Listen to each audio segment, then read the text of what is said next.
Another night, another stream to make a happy PC gamers. Guy, welcome back, Army Vet. How's the audio on this one? Was it okay? So I know last stream we had some weird audio issues going on. But welcome to the Tuesday night build show. I always have to think about that before I say it. Is it Tuesday? Saturday? Sunday? I don't even know what day it is anymore. Honestly, the only way I can keep track is by these streams. No, I'm just kidding. But welcome everybody to the Tuesday night build show. I'm your host, Benestrino, over here at the Empower Gaming Studio. You'll be shocked when you enter and find out it doesn't actually look like this when you pick up.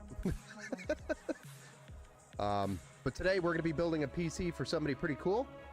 I'm hoping they enjoy the stream. I'm hoping they are actually watching it as well. So we're going to be building one PC tonight. One awesome PC. And if you do happen to have any questions during the stream, feel free to ask. I'm more than happy to answer any questions, even if it isn't regarding this build or if it's regarding your build, whatever it may be. I'm here. I'm here to answer questions. What I do it pretty good too. Without further ado, ladies and gentlemen, let's bounce over to the top-down view and we'll kind of run through the parts. And just a reminder before we run through these, we are streaming, multi-streaming. What that means is we're actually streaming to YouTube, to Twitch, to Kick, to Facebook, and Twitter, all at the same time. And that'll probably eventually grow to TikTok and some other things here as we figure that out. But I just want to make that known because I don't have a chat window up on the screen, so you really can't see where the chats are coming from. But I will be talking to different people on different platforms. So just keep that in mind as we go through and do the build. In the past, I've had some people question if I'm just talking to myself. And I promise I am not schizophrenic yet. Yes.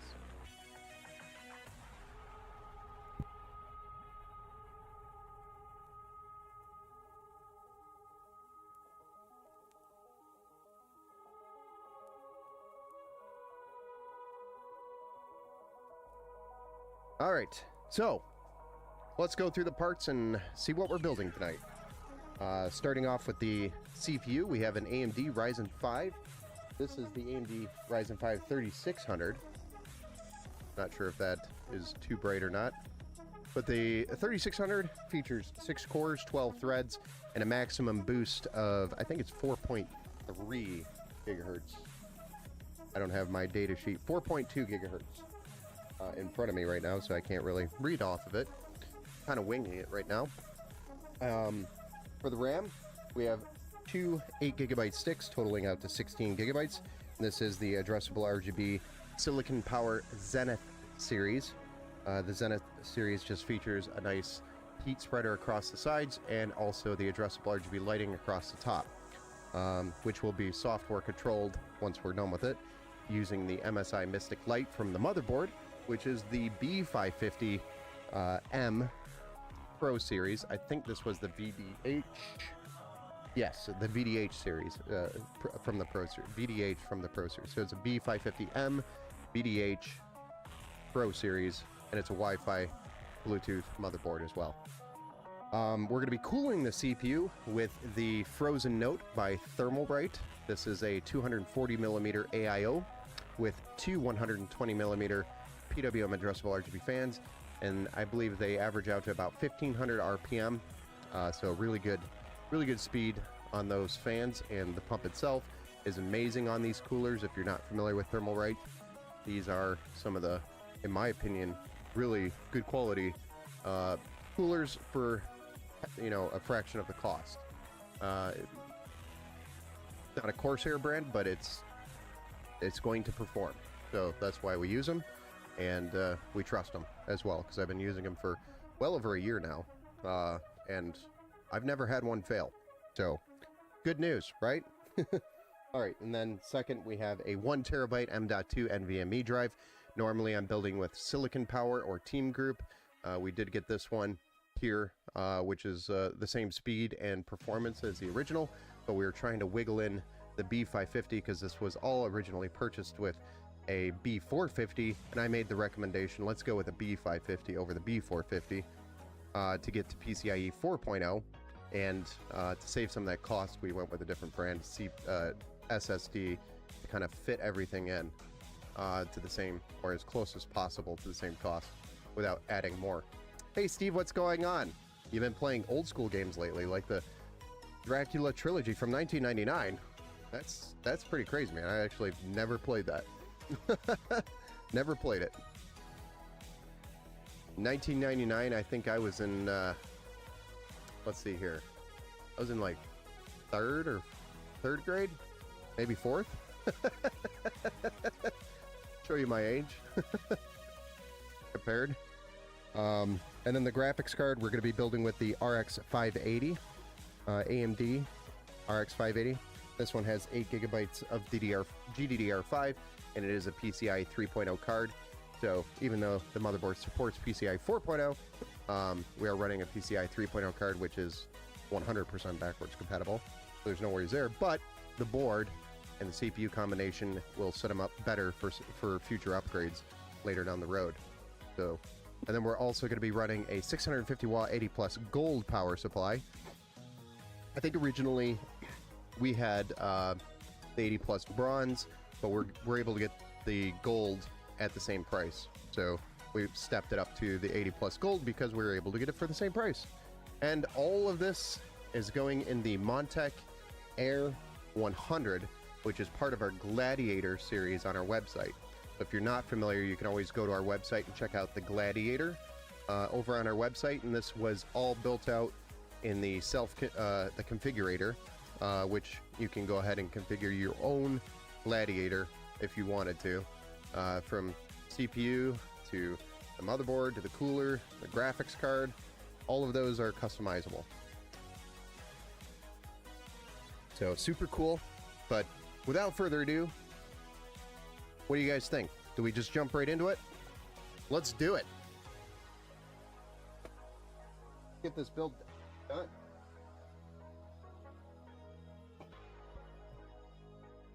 We're finally starting this build, and I say finally, and oh, the motherboard's out of the box because the box was not in the greatest shape when it showed up, so didn't really want to present that.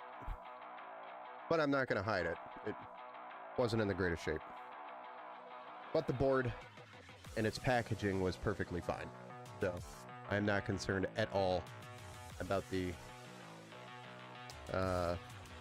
stability of the board. All right, so let's get started. So first off, we're going to open up the CPU, which is the AMD Ryzen 5 3600. We're going to open this bad boy up, and we're going to get that installed into the AM4 socket on the motherboard.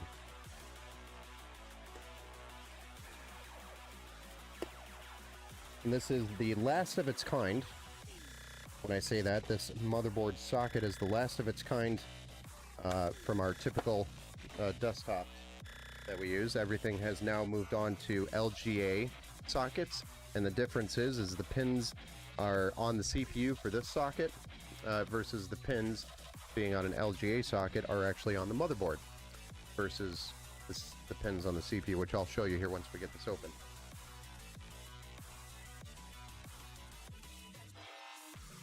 The CPU manufacturers, AMD and Intel, probably decided that they're done covering physical damage, at least AMD, to broken pins.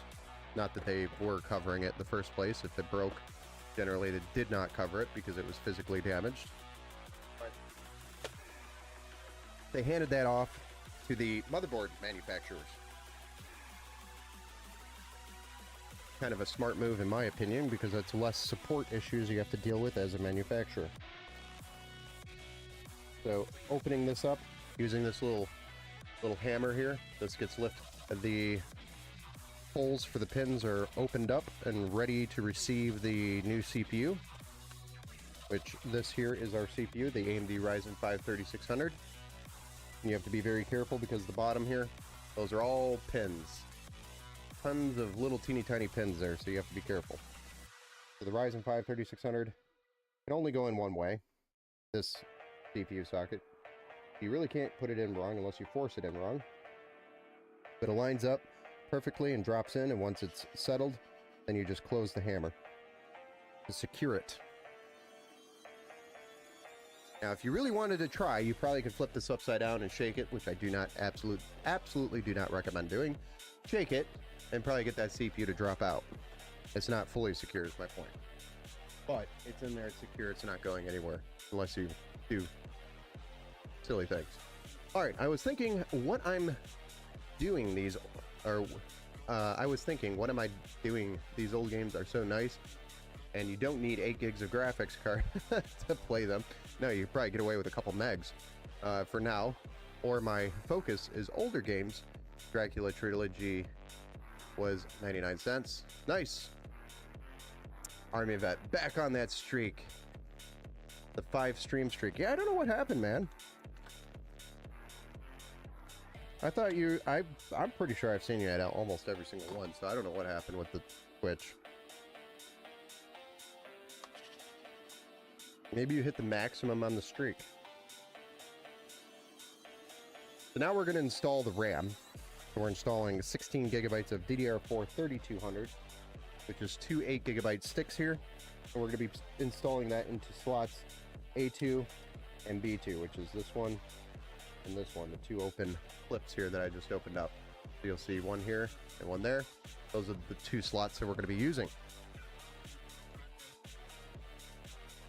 You can really only install these one way, but this is your 8 gigabytes per stick of RAM, which totals out to 16 gigabytes. This is again by Silicon Power. This is the Zenith series.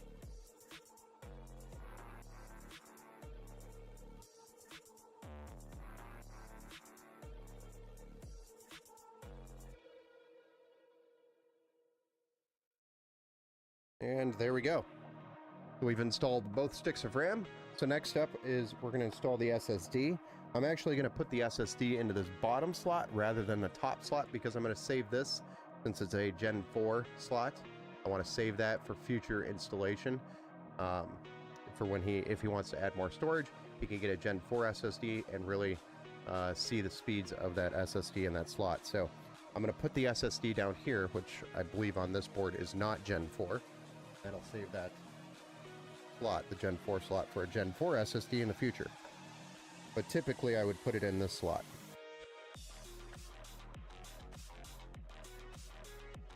Might be. Yeah, I don't know, man. Some strange stuff happens. But here's our 1 terabyte M.2 NVMe SSD. Gonna go ahead and slide it in its slot.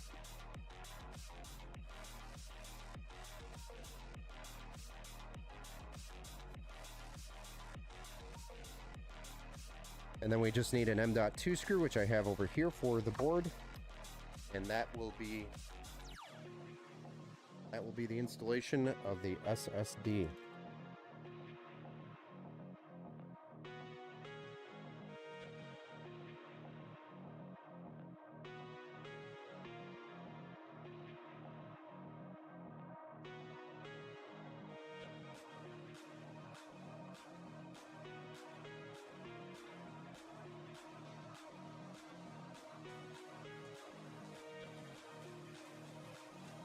There we are.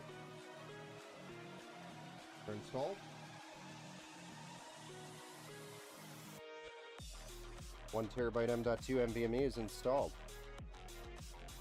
along with our Ryzen 5 3600 and our 16 gigabytes of DDR4. Really? DDR4 3200. That's very nice.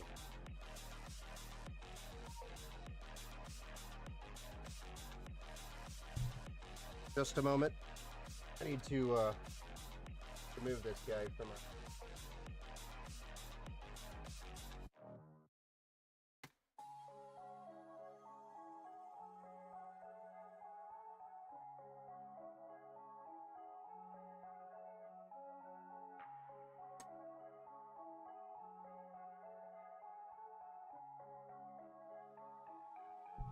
All right, where were we? Good Old Games is the second best thing to ever happen to me. Yes, GOGGoodoldgames.com is one of the greatest places to go if you are looking for older titles. All right, it is that time of the night, guys. It's case time, where we open up the case and Ben gets electrocuted by static electricity and has a few flashbacks for a brief moment. Let's do this.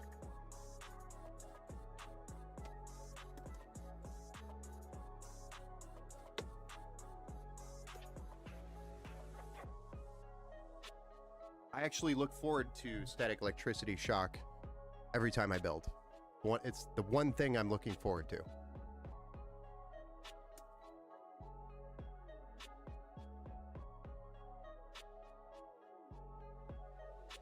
It always happens when I'm carrying it over, or when I peel this plastic. There's just something about a good shock. It's electrifying. Ah, there it is. A nice zap.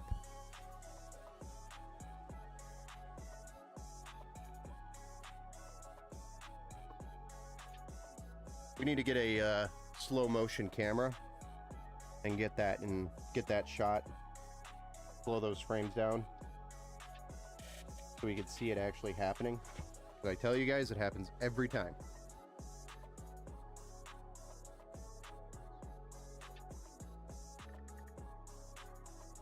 All right, so here's our Montech Air 100. This is a excellent micro ATX case. Features 3 fans on the front and 1 fan on the rear, with the support of a 240 up to actually 280 millimeter AIO, I believe, on the top, but I've only ever ran a 240. I don't believe the 280 would fit very nicely in here. The 280, so the 240 is what I recommend. But supposedly you can. Hey, what's up, Classic Farce? Welcome to the build stream. Thank you for the like over there on Facebook. As long as it happens before you touch the motherboard, yes. Yes, I always end up grounding myself before I touch it. Don't worry about that. I've been building long enough. Also, Linus Tech Tips did a very good video back, it was actually probably a couple of years ago now, but he did a very good video proving how much static electricity is actually required to do damage, and it is a lot of electricity. So something like that in his video, basically the evidence is something like that isn't even going to damage it. It can, you can't say it can't, but it won't likely. So the likelihood of something happening is pretty low. But I still recommend grounding yourself if you are building.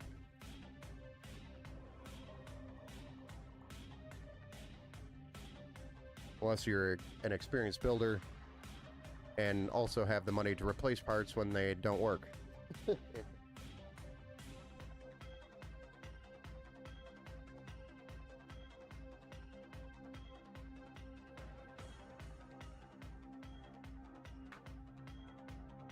Yes, as a precaution, you should always ground yourself still. All right, so I've just put the motherboard shield in. Next up is we have to install a couple of studs for the motherboard, because this is a micro ATX motherboard.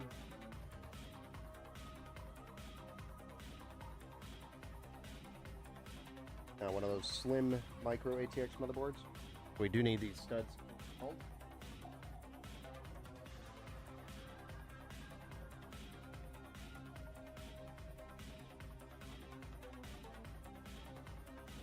There we are. And that will include our studs and our IO shield. And next up, we can drop this into a case.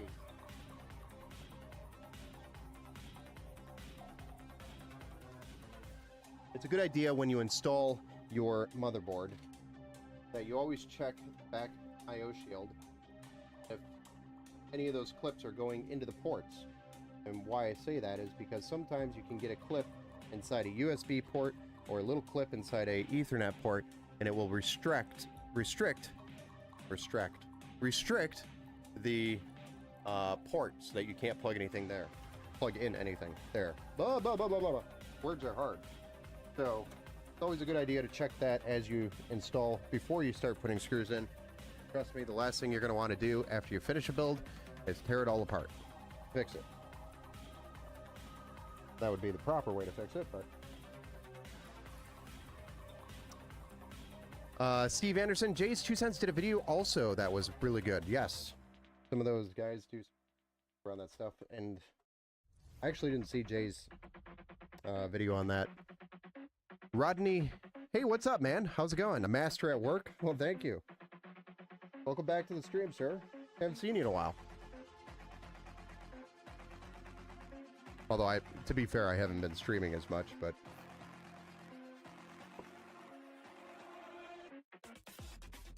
Here we are, on a Tuesday night, building yet another PC. I'm good, man. How are you, Ben? I've been good. Bet you haven't heard that one before. Yes, Ben, a minute. I hardly ever hop on here. No worries, man. You can always catch me on YouTube, on Kick, on Facebook, and on Twitter. I'm everywhere. I'm messing with you. Oh, that's awesome. Good to hear you're doing good.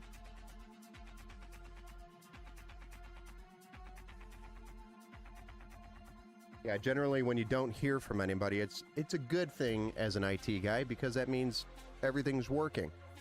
Which is very typical. A typical transaction for me is I make the sale happens, the parts come in, and that's when all the communication is happening. And then we do the build and we communicate here and we enjoy it and we have fun. And then when they pick up, woof, not a single word. It's very normal. Generally, that's a good thing, though. Yes, Facebook is actually how I saw you were on. Nice. And yes, probably better you haven't heard from me. Yeah. Tuesday night, last day of April. I know, it's also my brother's birthday, ironically.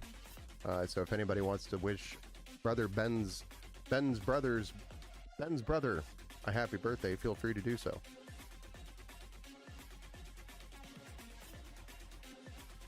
And it was also my youngest daughter's birthday yesterday. She was just a couple hours off of having her birthday on the same day as her uncle. Funny story.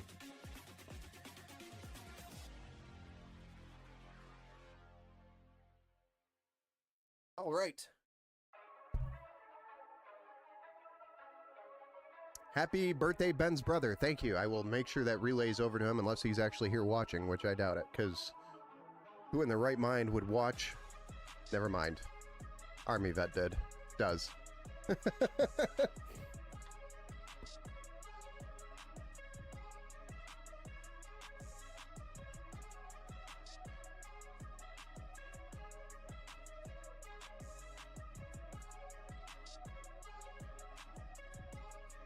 Alright, so now we're going to deal with a few of these cables here. This is all our front panel I/O shield, so that's all of our power button, our reset button, our USB 3.0, USB 2.0, and our AUX connections here at the top of the PC. That's really what the majority of these cables are, as well as the fans that are in the system currently. We've got our front fans, our rear fan, which are generating these extra cables. I'm going to rearrange these a couple of these cables once we get to that point, but for now I'm going to leave this.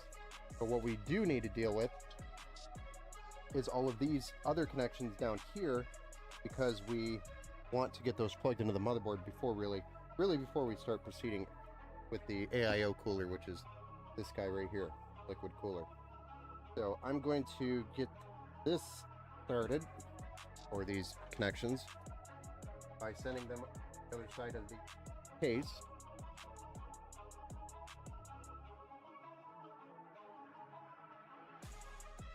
And two. All right. This goes here. Additionally, this guy is going to have to be sent back up.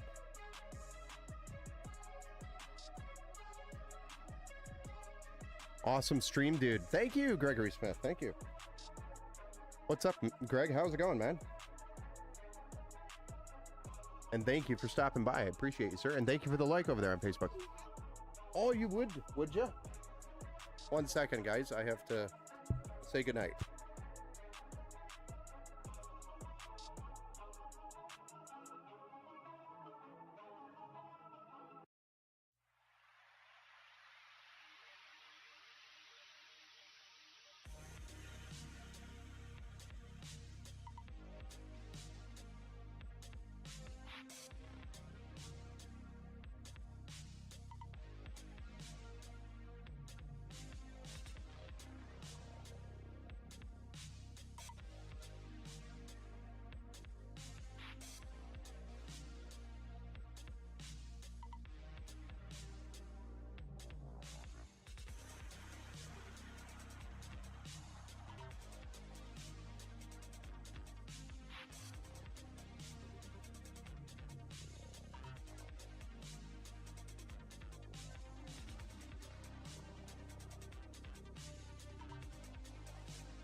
Okay, we're back. Have a good night, Ben, man. I'll try to catch you again. No worries, man. Have a good night, Rodney. I'm good, been busy. I have also been busy, sir. So I understand. All right. Yeah, you cannot deny a young lady's good night procedure. All fathers understand that. All right, so where were we? All right. Sending these cables back down here. Can I get through there? Go through there anyway. It is what it is.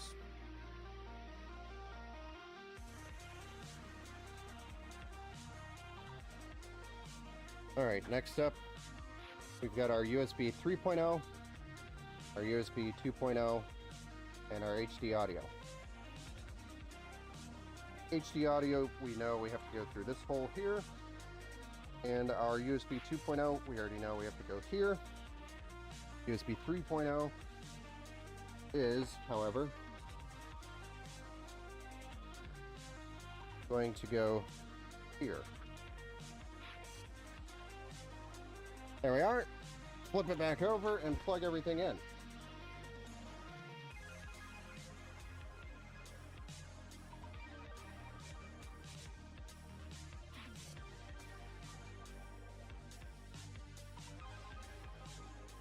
Now, I don't have a great shot of everything that I'm doing here, but for the most part, I'm plugging everything in and following the sections, and I've done several of these before, so quite used to them.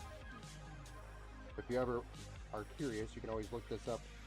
Look up the layout on your motherboard manual. It'll tell you exactly where everything goes.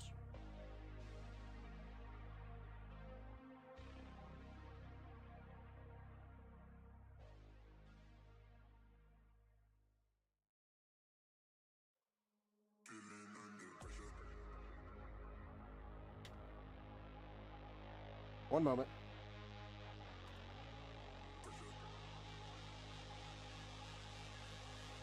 I have to backtrack for just a moment.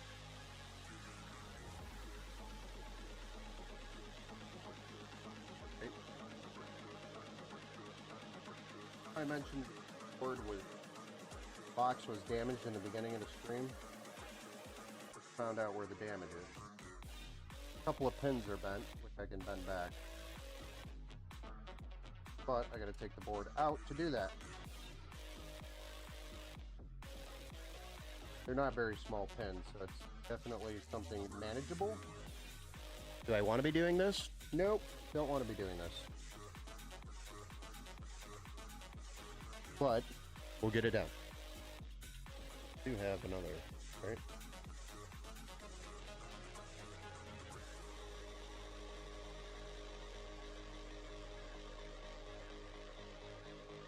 I think I have another one of these boards here anyway, if we needed it.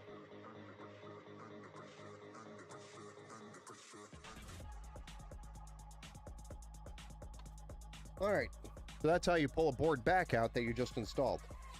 And you saw how excited I was, right? So what I'm going to do is straighten out these pins for the USB 3.0, which I have no idea how these got bumped. But they are bumped. Totally bumped.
The one thing you don't want to do is go back and forth too many times on these pins, because every time you move it, the weaker they get. So keep that in mind if you ever have to bend pins back.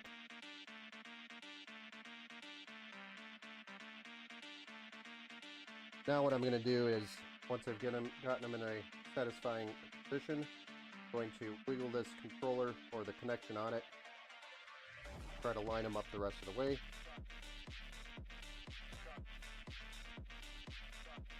And then pull them out to re-verify. Good to go. Alright, so the board goes back in. That was interesting.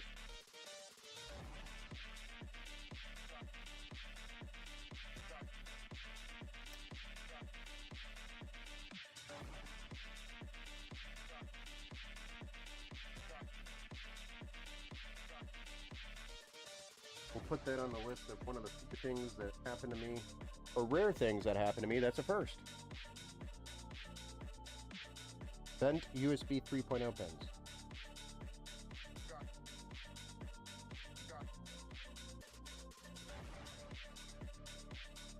This is a brand new board.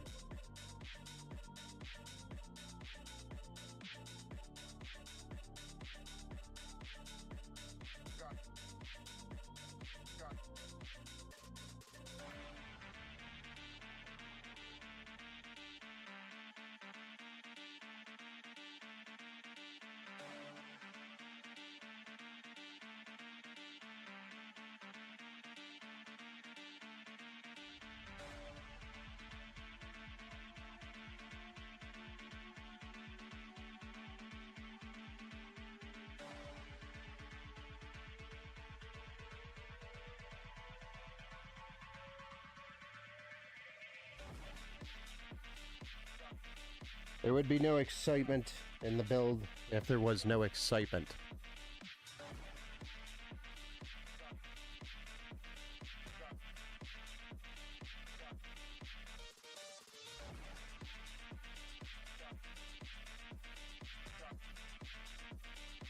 All right, back at it.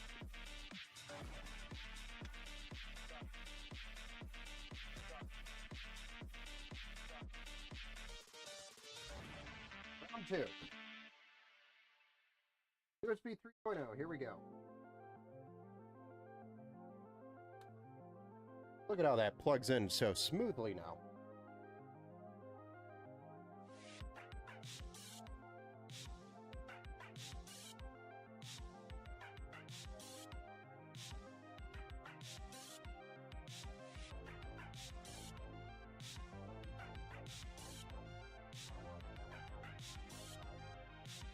I just installed or plugged in our addressable RGB sync cable, which is 3 pins.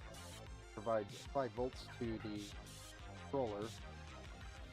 Goes to each of the fans.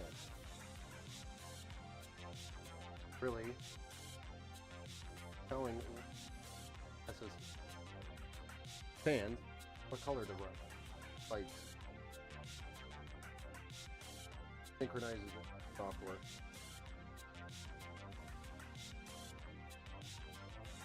That'll be after we get Windows installed and after we get MSI Mystic Light installed through the MSI Center. Looked much easier that time. Yes. This time, I believe it was easy.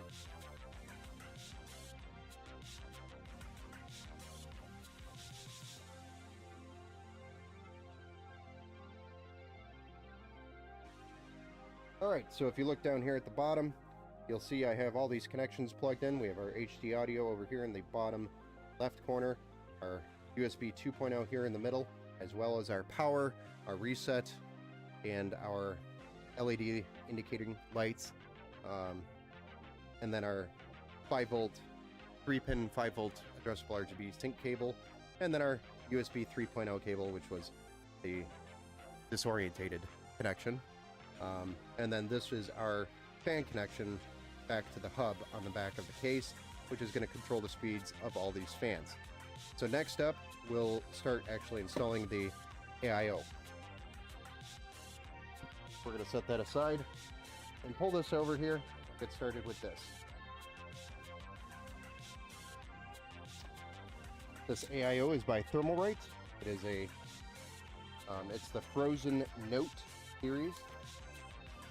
This one is the 240 millimeter, as well as got 220 millimeter fans on there. The pump, I think, goes all the way up to like 5,000 RPM, and the fans will get up to about 1,500, I think 1,800 RPM. So it's a very fast pump, as well as decent fans for the AIO. And this is also an inline pump cooler. And what that means is that the pump is actually in the lines rather than on the radiator or on the block. Excitement will get me in trouble. Yes, it always gets me in trouble, especially when I'm at Micro Center and I get excited when I see something on a shelf and I put it in the cart, go through the checkout and get home and the missus is there tapping her foot. That excitement gets me into trouble.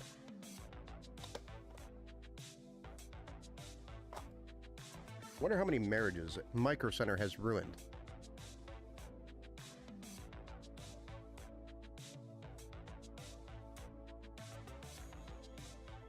Indirectly, but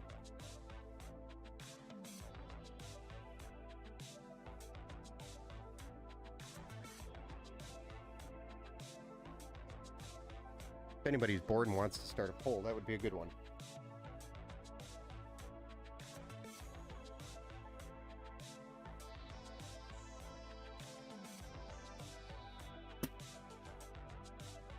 All right. We're not doing an Intel build, so we don't need these. We are doing an AMD build, so we need that. Need that. Don't need that. And definitely don't need the LGA Intel brackets. We don't need any of that. All we need are these. I love how simple AMD installation is versus the Intel with this water cooler. Much easier. Now, the only complaint I've ever had in my lifetime with Thermalright is that they like to ship the fans installed. Now, normally, that would be saving me work. But the problem is they're installed the wrong direction.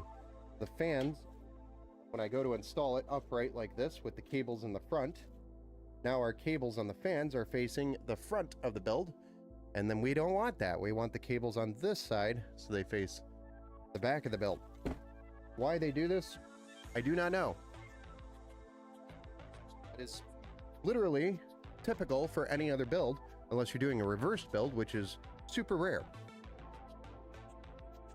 Yeah, I bet they don't want to talk about that. What, an AMD graphics card? Yeah. They don't want to talk about it. No. I'll actually be doing a video on what I bought soon. Gonna be a mini series on YouTube, I think, is what I'm going to be doing over the summer. It's either gonna be, well, I'm trying to decide if I'm waiting or not, honestly. But this piece that I bought doesn't make a difference if I wait or not,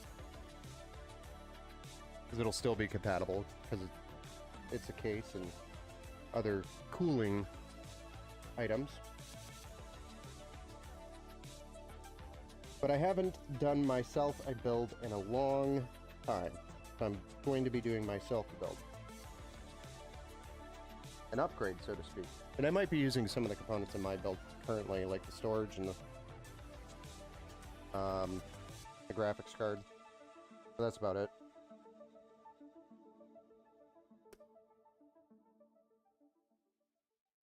But what I do need is a major CPU overhaul and a much better, bigger motherboard. The one I'm using is currently completely maxed out. And then also, cooling has been lately a problem for me on my personal build. Things are getting a little toasty. And you'll see another video on why things are getting toasty. I've let it go intentionally for another video.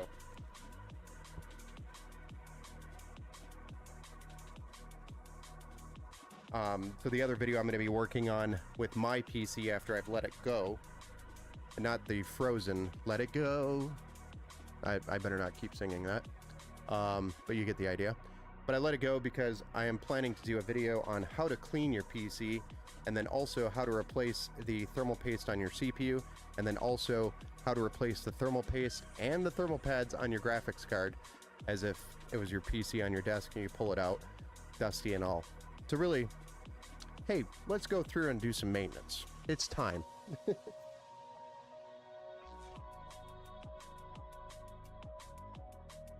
I bought a graphics card and my wife left me over it. Oh, geez. Is that a true statement, or are you being sarcastic? Please tell me you're being sarcastic. I've done that several times and my wife's still here, so I would say it wouldn't be the right one if that happens. Mrs. Empower endures a lot of that.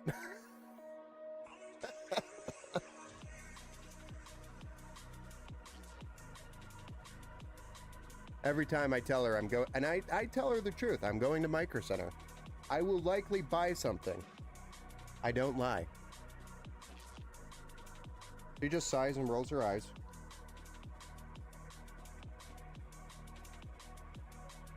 She has accepted it.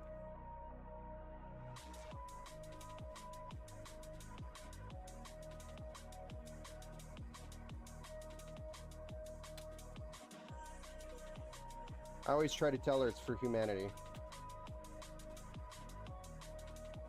Continue my science projects, right?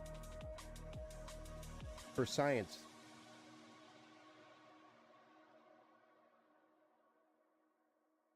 Not the building itch or the tech itch. Not an addict.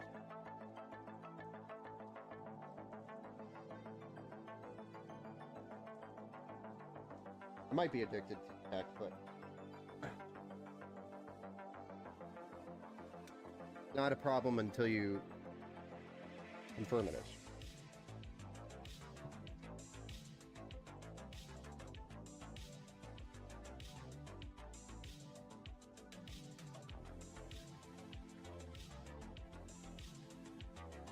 So here we are trying to get this cooler installed.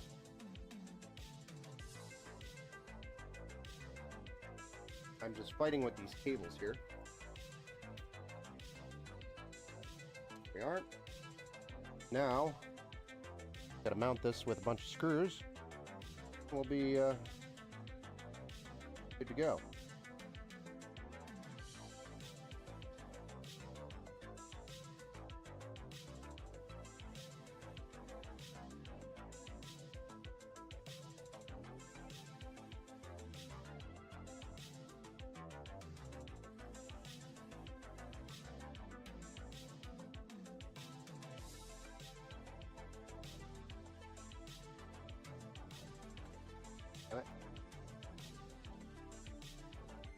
No, it did not happen, but I can picture it. Yeah.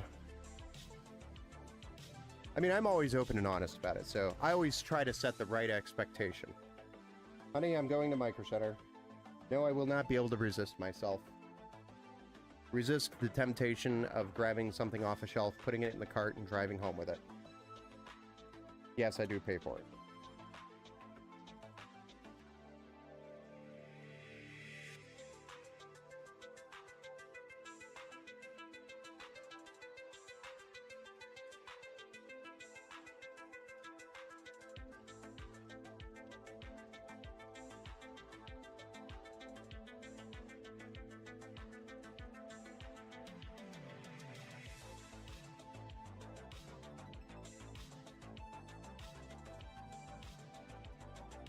Here we are.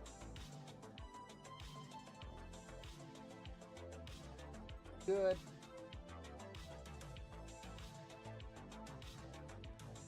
There's a AIO liquid cooler installed. At least the radiator is. The next step, we have to get the block on the CPU and then run the remaining cables. So we're ready for some thermal pasty.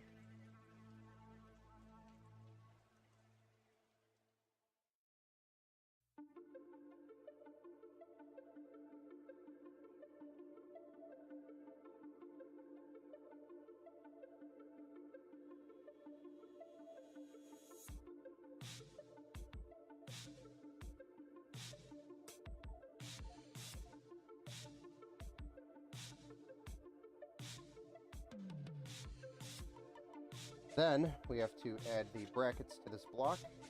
Peel the peel off the copper. This guy is going to go in like that, so we want like that.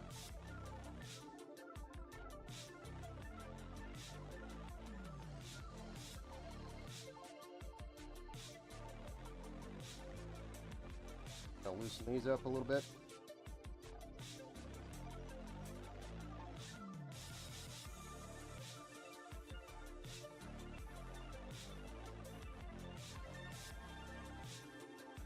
Then we're going to drop this down onto the CPU. There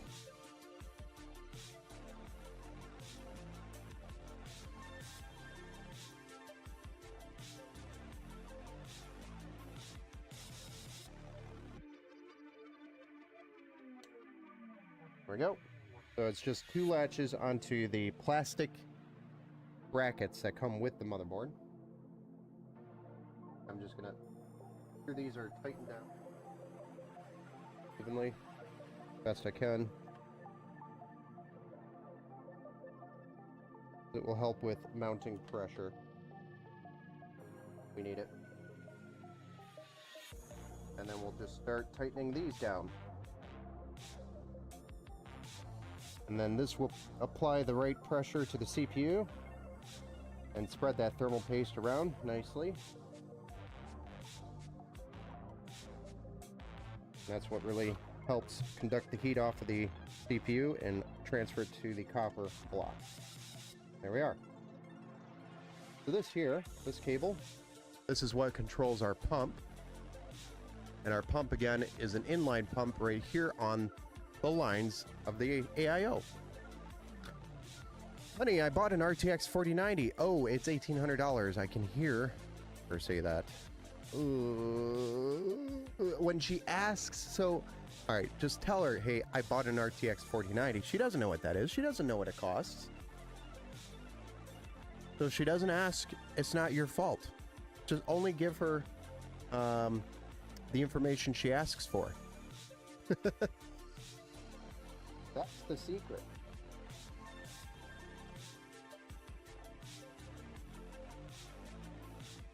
Yeah, some of these components are a little ridiculous.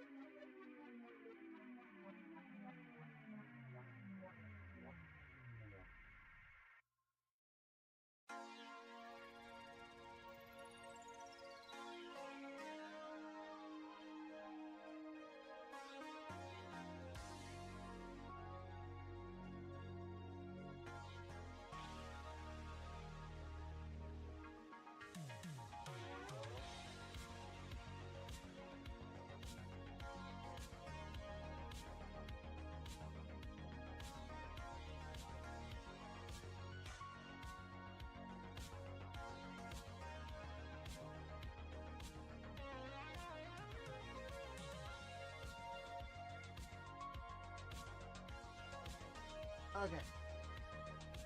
Come on, fingers.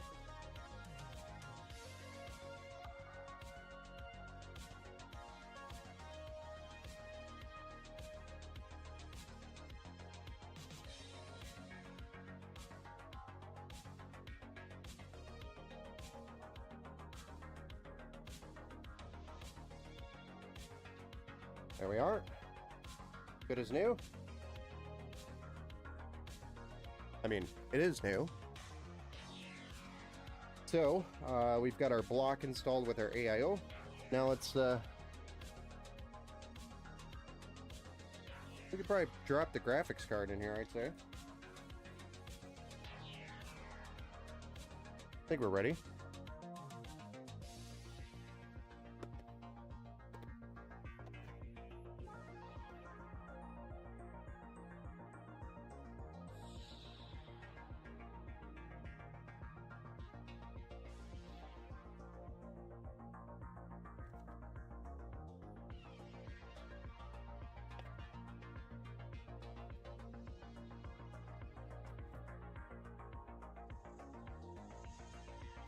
This is our RX 580, which is 8 gigabytes, DDR5.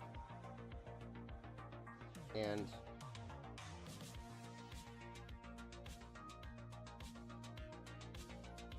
oh, it's just in there.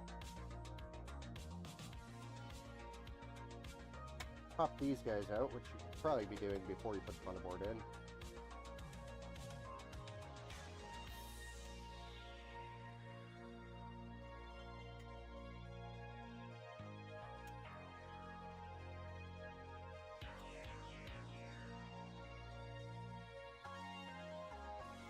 There is a trick to do it without scratching the board if you already put the board in there.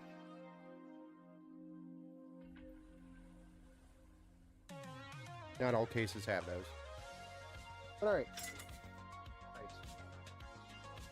Swing that across the board, why don't we?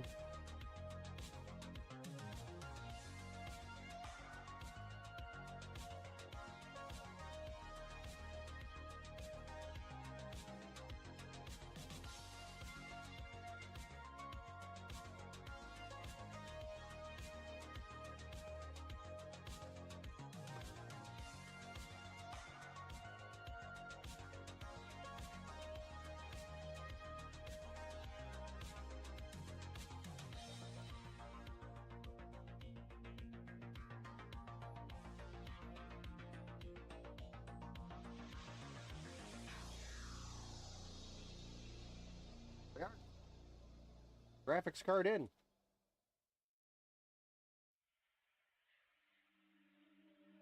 Now, one of the last things we got to do is put the power supply in here. And then cable management on the backside, which, see, is going to be fun.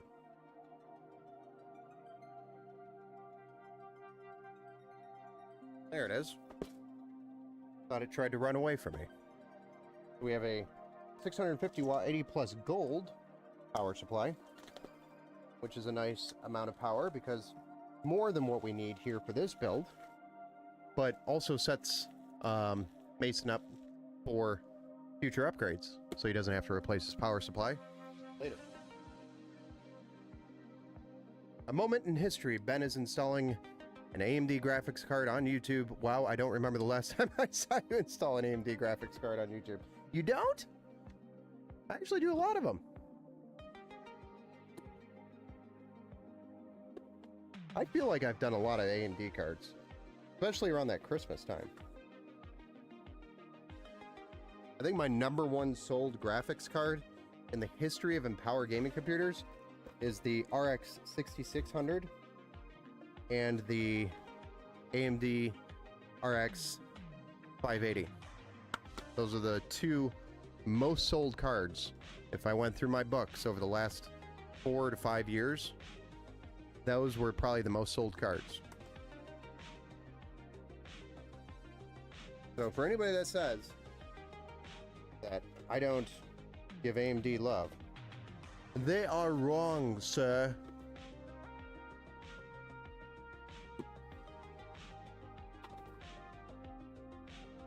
But yeah, recently I probably have not done an AMD card but that's because everything's kind of slowing down, and it's very normal around this time of the year. But this year has been a slow year, too, so. Not as busy as it was last year. That is for sure. I think I'm okay with the change of pace, honestly. A little bit of a break to recoup.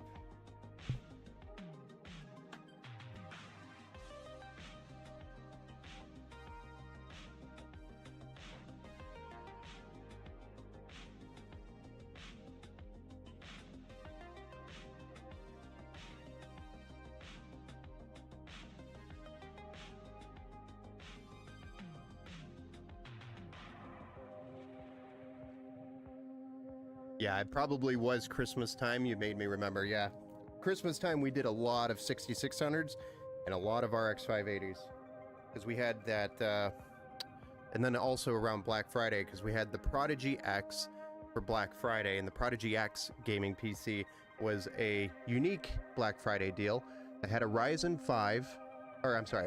3 4100 with 16 gigs of RAM, 1 terabyte SSD, or was it 512?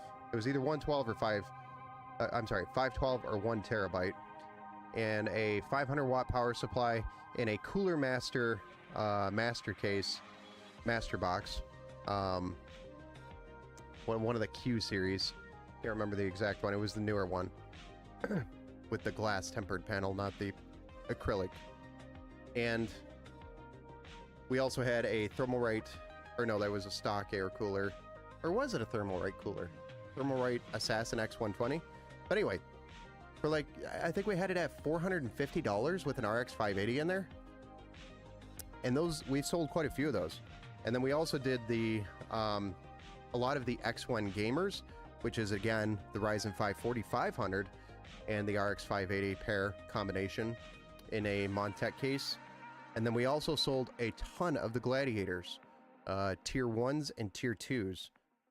Both AMDs. So it was either for the tier 1 the AMD RX 580, or it was tier 2 with the RX 6600, which is a major step up between the two, but both excellent cards even today.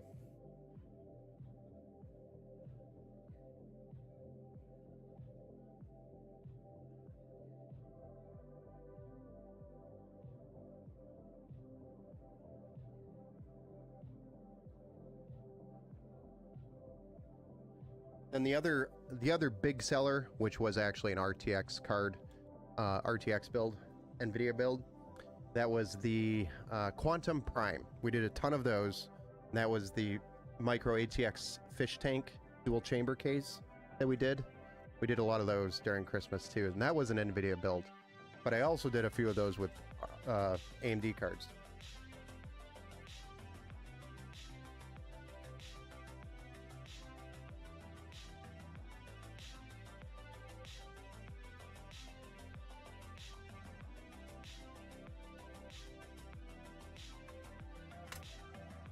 Hey, Natasha Foster, thank you for the like over there on Facebook. I appreciate you. That was like 2 minutes ago. Sorry I missed it earlier. All right, so we've got the power supply added. So next we have to actually run the cables to their respected locations, and then we can flip it back over, plug these cables in, then flip it back over, do a bunch of cable management. Then we can flip it back over, plug it in, and fire it up. And we get to see if Ben still knows how to build a PC. If I am doing old games, I need to look at the R9 290s and R280s. Or you can even go further back. The games you're playing only need like 32 megabytes of video RAM, VRAM, realistically.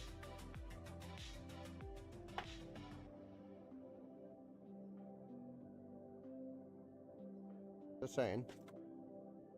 Probably only need about 32 megabytes of RAM. 32 megs? Yeah, 32 megs.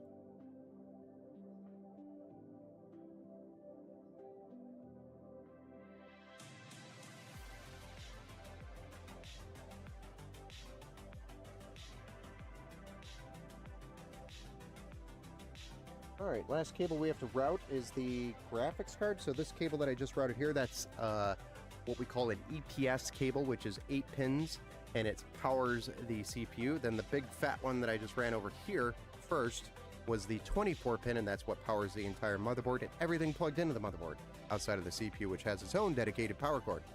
And then this last one that I'm running is going to be what powers the graphics card, which is PCIe 8 pin.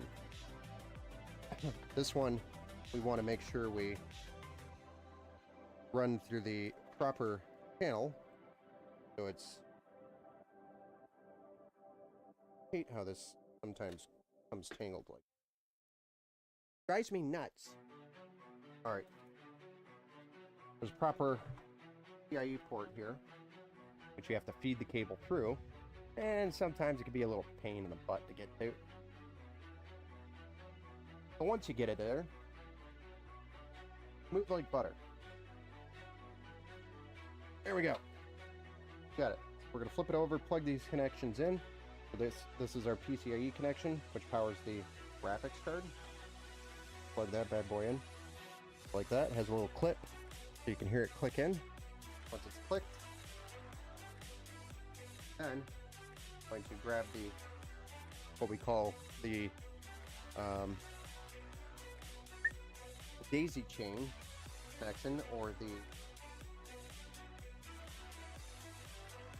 Gosh, why can't I think of the name all of a sudden? My brain is just gone.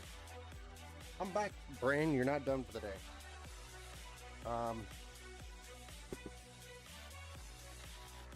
Wow. Pigtail. We call it a pigtail because the pigtail's off of the primary connection.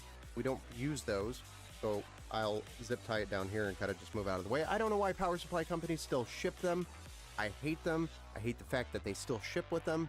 I think they just needed to trim. Hey, what's up, Watercrest Gaming? What's up? Keep up the great work. Thank you, sir. Thank you. I try.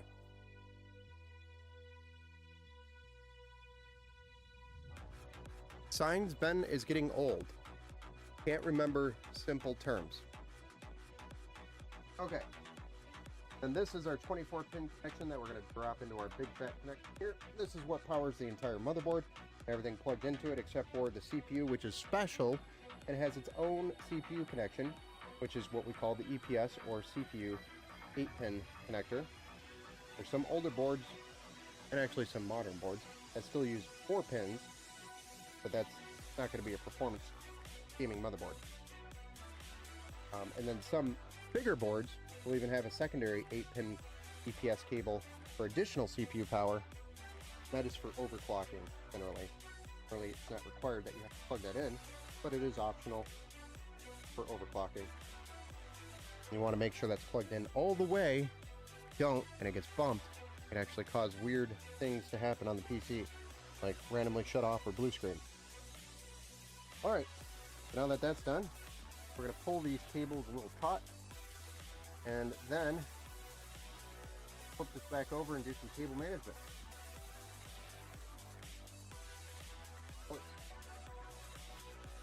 Almost ready to power this on. We just have to get through this monster of a mess, which don't worry, don't be alarmed. I've seen this before. Take deep breaths. We can get through this. Honestly, going through this is completely optional, except for the fact that you have to plug in this stuff up here. But it is something that you want to do to keep it nice and tidy. I recommend it. And all it is patience. Now, I've done quite a few builds, so I kind of know where everything's going. So it might be a little bit more overwhelming, probably, your first build. But not, should be pretty easy. Do our PWM fans from our cooler, grab those. Our pump, I'm actually going to send back through. Here, got it. And get that plugged in. So I'm going to flip it over one more time. I lied. I'm sorry. Plug it with this connector. Point. Yep. And then we're going to flip it back over. I flipped this thing like 5,000 times. Ugh. It's like a pancake now, but not. Okay. So now that we've got that done, now we're going to deal with these 3 cables here that are just annoyingly getting in my way. And in order to get them out of my way, deal with them.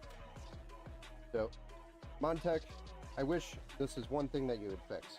The rear fan back here, you have routed here, here, here, and then you have it all the way stretched out like this, covering up this SSD tray and also looking like absolute poop.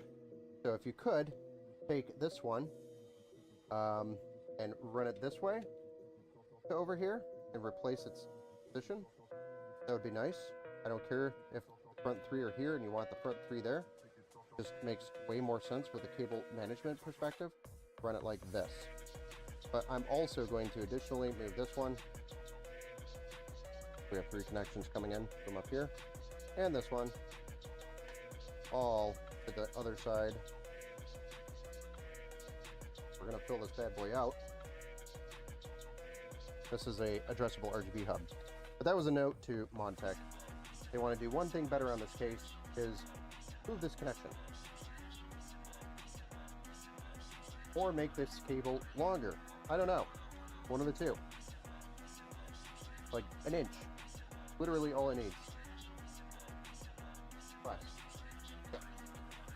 And then remaining connections angle, and we're going to run neatly this way. Zip tie. Maybe.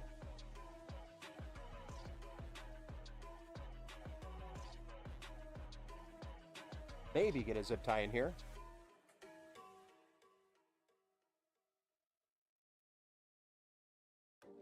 Start. Then we will undo this Velcro as well.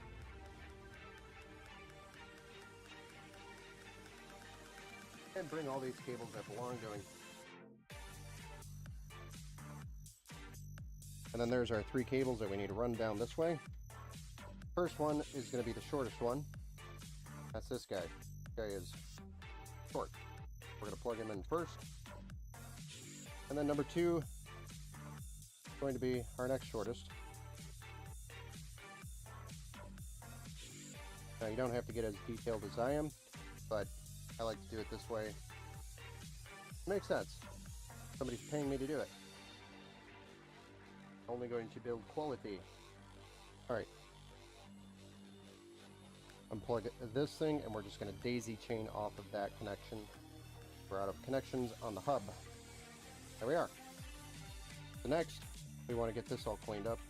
There's really no simple way to clean this up other than grab it and work its way.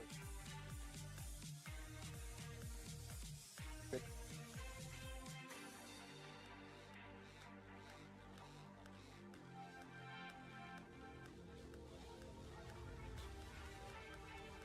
Right.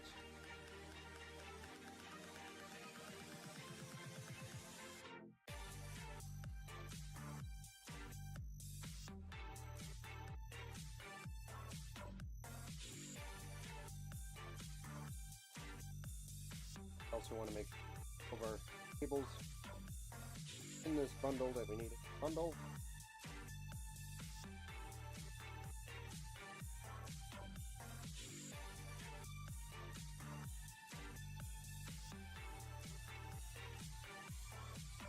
All right, up. There we go. So that cleaned that up nicely. Very nice. Yeah. We're getting somewhere. We're making some progress. Next step, we're going to take this extra lump of cables and we're going to encourage it to go in this direction. Right? So, without damaging anything. We also have a static connector we have to be mindful of, which vanished here, so we need to go locate it before we get crazy down there. Hold on to that guy. That's going to be powering the hub. We need one more zip tie down here for this is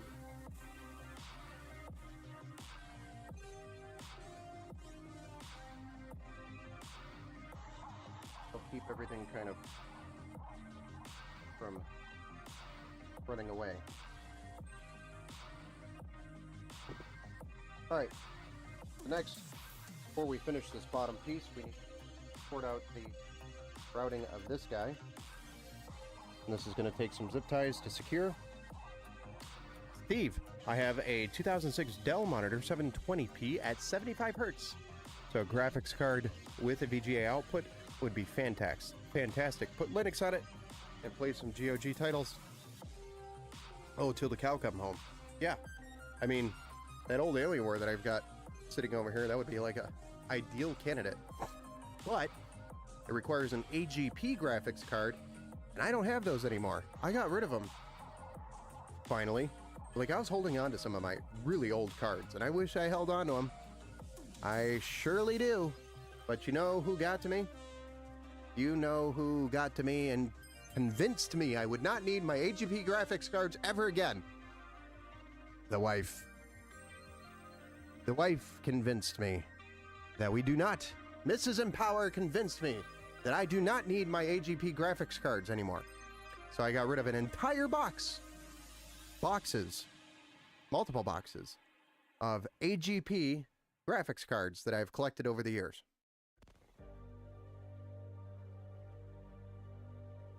And here I am in 2024 looking up a replacement AGP graphics card for an Alienware that I probably had in the box. I know I had a lot of NVIDIA cards, but I know I also had AMD cards, a ton of them. And they're probably worth money.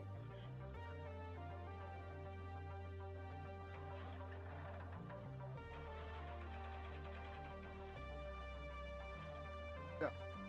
End of rant. They might be old, but they're still useful. One zip tie here. Run the cable down here. We're going to get one here in the corner. And we're going to get one right here. So, 2 more ties.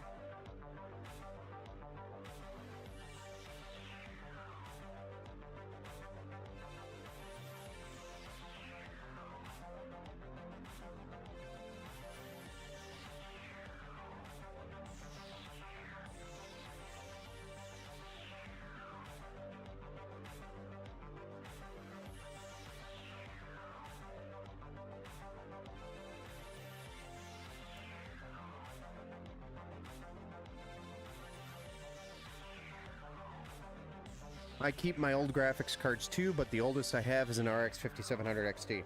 See, I have way back in the day old ones. Had.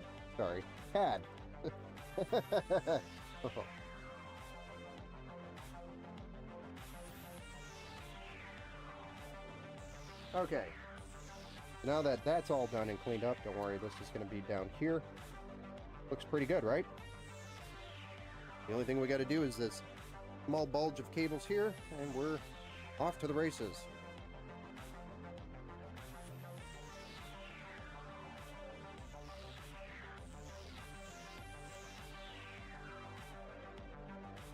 Yeah, I think I'm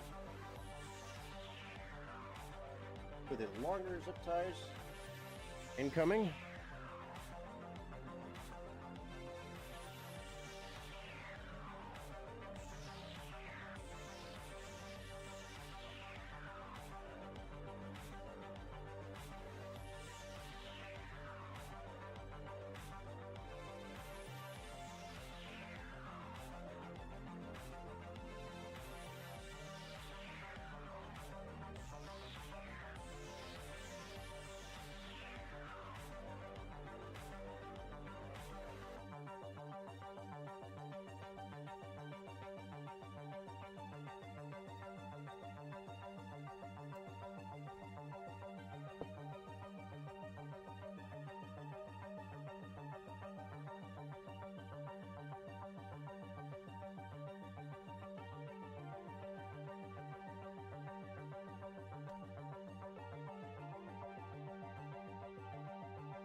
There's our SATA connection, which powers this RGB, addressable RGB hub. And that's it. Is that clean or what? Hey, what's up, Savannah? Is the AMD Ryzen 7 7800X 3D worth getting? Well, first off, welcome to the Build Show. My name is Ben Estrino. And second, yes, the Ryzen 7 7800X 3D is definitely worth getting. But my first question to you, back to you, is what are you replacing it with? Or what are you replacing it?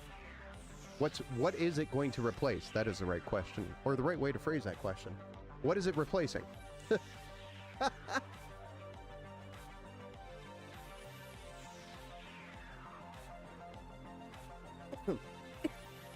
All right, is that clean enough for you, Mason?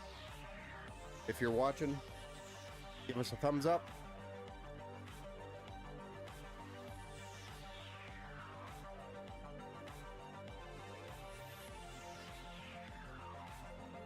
First graphics cards I bought was a GTX 1050, and I bought two $140 each. Oh, you bought two at $140 each. Okay, cool. But they were also 2 GB cards. Some don't think about that or performance for what they are paying for now. Yes.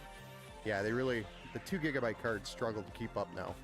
4 gig is barely keeping up.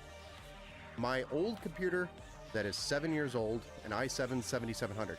So yes, you could definitely replace. You will definitely, here, let me rephrase that.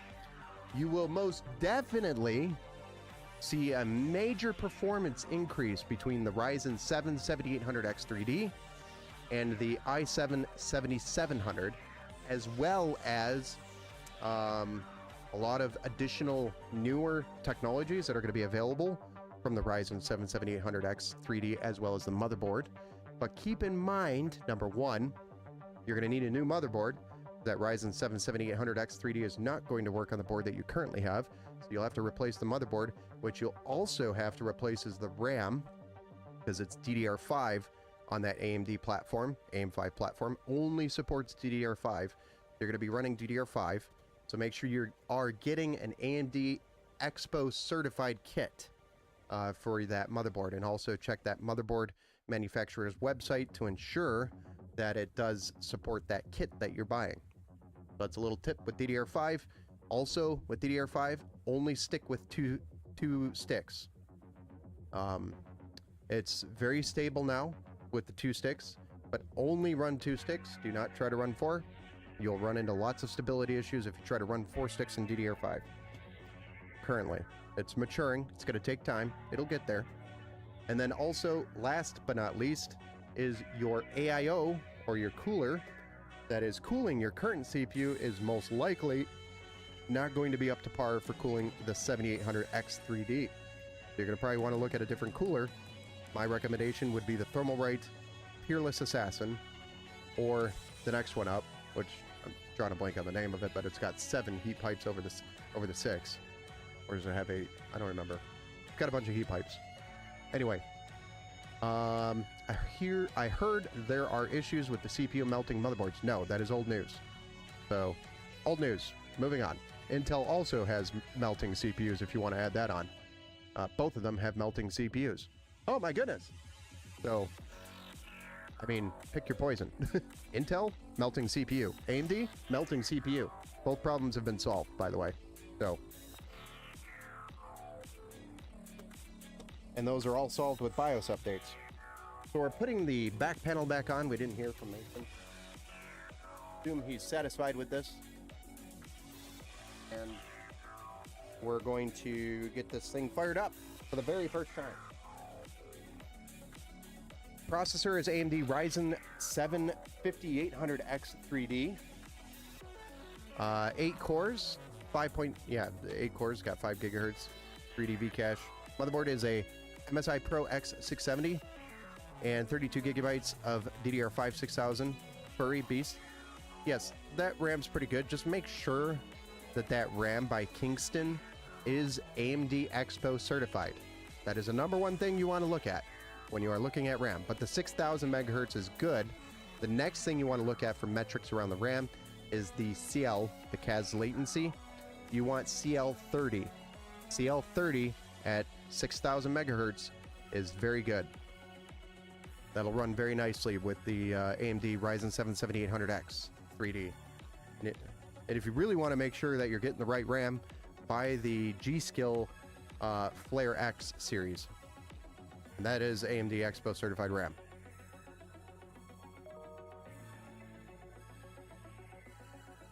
No bottleneck there.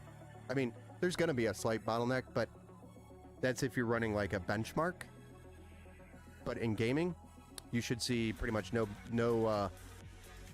Oh, hey, what's up, man? Thanks for the resubscription over there, Metal Spring over on Twitch. But no, you should not have a bottleneck.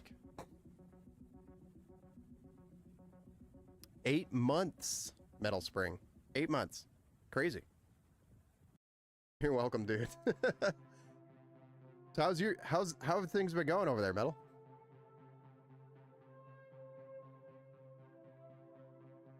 All right, let's get this fired up.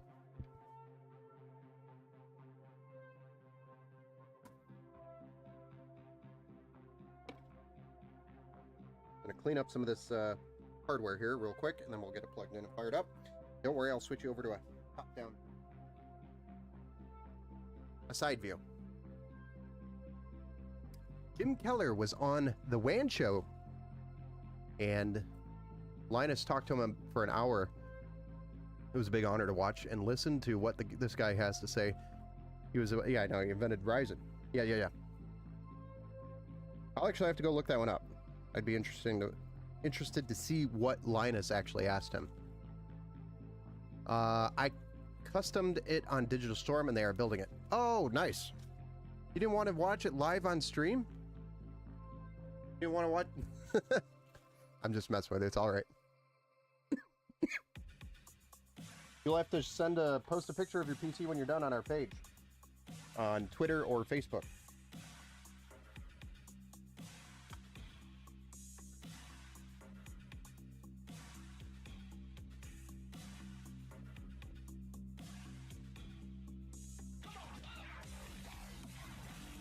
Hey, thanks for the follow.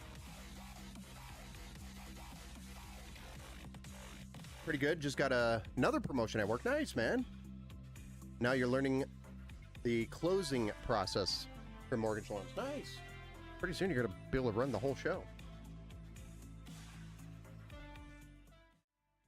Start your own business.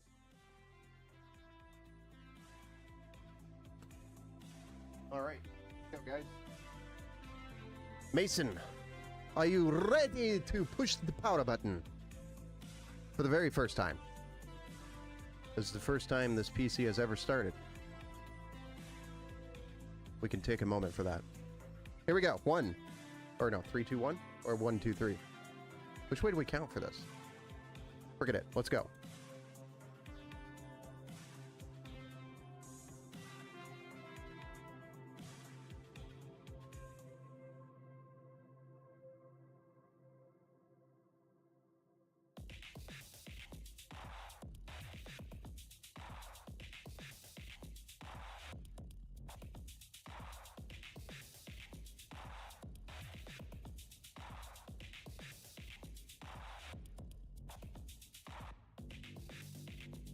Hey. Hey. Hey. We have activity. Aha! It posted. Guess that's a good sign, right? So, there you have it, Mason. Your build is built, but now we have to do the Windows, drivers, BIOS, the fan curve, the XMP profile, anything else that we're doing. There's a long list. And then we gotta test the crap out of it. You know how many people I talk to that don't know who Jim Keller is? On only nerds know. I know, only nerds. Everybody sees the last name Keller, and they think of what's her name. And probably only old people know actually that. When I say old, like 30 plus. Because I feel like that's a dying... Literature is a dying thing, in my opinion. With computer's doing all of it for us. You don't really need to know literature. Thank you, Helen Keller. I knew her name. It's in my head. Wow, that looks great. Thank you. Yeah, it turned out amazing. Actually, there's one last peel, guys, on the block. So here's a satisfying moment. Oh yeah. Got that peel off. Nice build. Thank you. It's Mason's build, not mine. Mason's. He's gonna be picking this up, I think, sometime tomorrow. Because he's a local customer. Nothing like that seal pull. Oh yeah. Oh yeah. It's like that first sip of the coffee on Saturday morning when you have nothing to do. But I haven't seen one of those Saturdays in like years, so. But they're rare. What are the specs?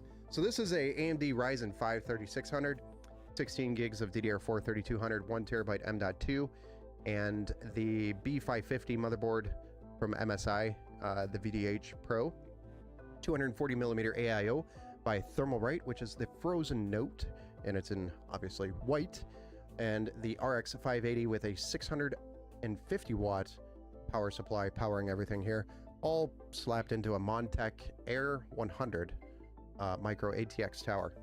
The price on this build, I think we were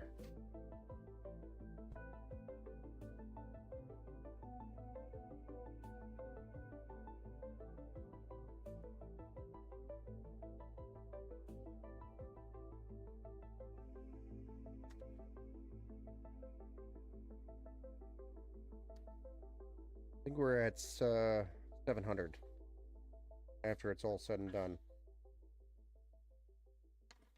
Definitely could have saved with going with an air cooler for this build, and also going with non-RGB RAM, but they wanted the liquid cooler and the RGB RAM because they're planning on upgrading anyway. So they're going to be putting a bigger CPU and probably a bigger graphics card in soon. But overall, it's a great solid build to start on. The CPU, the power supply is 80 plus gold as well, so it's a higher end, higher quality power supply. Sorry about the bouncy camera, my bad.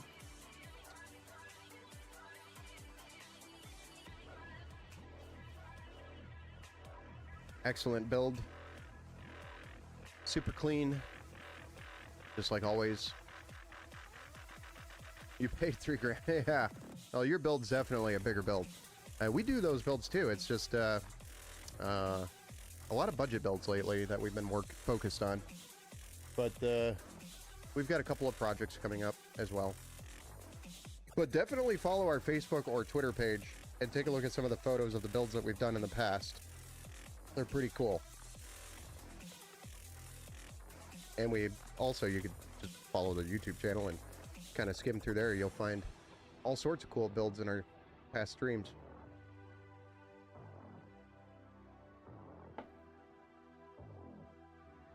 Oh, you're banned on X? My condolences. I have Facebook as well, so you can go on the Facebook page. Or like I said, you just scroll through YouTube. There's tons and tons of builds. Like Christmas time, we did a crazy ton of builds. So if you go back to like December 2023, last year we did 733 builds. With this year's build count is actually 73 now. That number is actually incorrect and out of date. We're actually a little bit behind this year. Not as many builds compared to last year anyway. But it's definitely showing or proving that the economy is a little bit slow right now. I used it like 5 times, never posted anything, and tried to log in and I was banned. Well, somebody probably actually got your password then and then used your account for mischievous things, and then you got banned. So I wouldn't say X banned it for a reason, or I wouldn't say X didn't ban it for a reason. It probably got banned because it got hacked, and that was actually happening a lot. a lot, especially if you don't have MFA enabled on your sign-in. It most likely, 100% guaranteed, it would got hacked. And it also, if it's a common password that you've used on other accounts. So if you don't have MFA enabled, basically you can almost guarantee somebody can get in with a what we call brute force attack, which is a bot that sits there and tries to punch in all the numbers they can, numbers and letters and characters, etc., until they find the right combination and they get you in. That's also why accounts get locked after so many failed attempts now. More of a common thing to see. But MFA is almost required everywhere now. And that's why. Because it's that easy. You just set up a bot and say, hey, log into this until you log in. And it will. It'll keep trying.